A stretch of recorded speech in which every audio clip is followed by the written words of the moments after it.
আসসালামু আলাইকুম। আমি কিভাবে গরম মশলা রেডি করছি দেখাচ্ছি।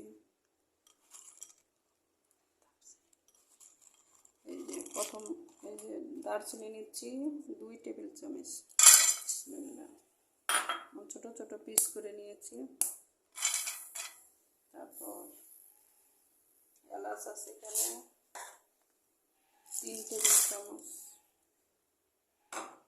ধনিয়া আছে, ধনিয়া বড় 1 কাপ, জিরা 1 কাপ,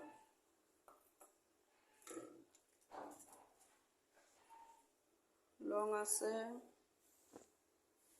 2 টেবিল চামচ,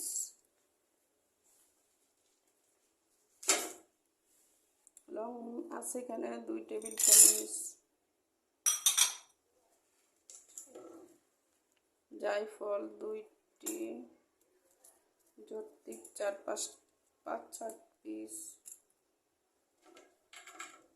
স্টার মশলা 3টা, কিছু তেজপাতা দেব। তেজপাতাগুলো এভাবে ছোট ছোট পিস করে দিচ্ছি।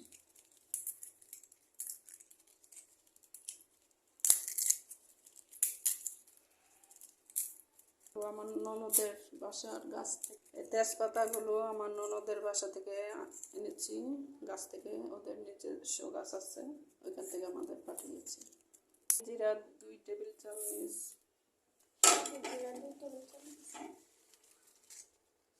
10-12টা শুকনো মরিচ দিচ্ছি। তারপরে এটাকে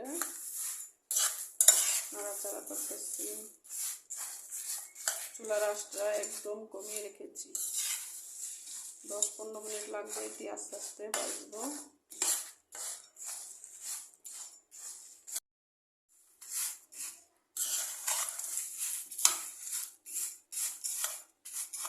এভাবে ভাজতে হবে অনেকক্ষণ আস্তে আস্তে করে।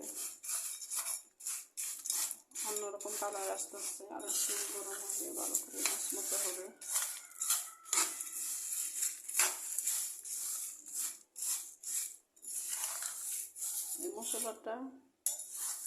এই মশলাটা যে কোনো মাংসতে দেওয়া যাবে।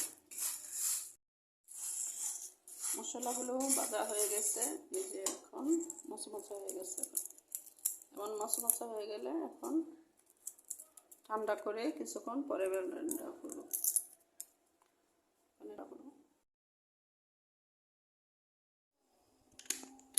মশলাগুলো ঠান্ডা হয়ে আসছে, এখন ব্লেন্ডার করব।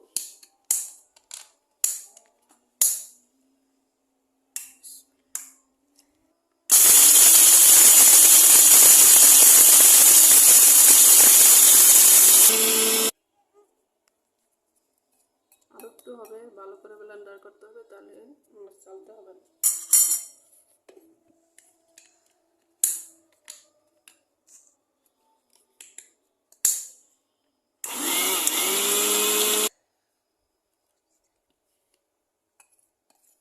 মশলা গুঁড়ো হয়ে গিয়েছে, এখন ভালো করে করেছি।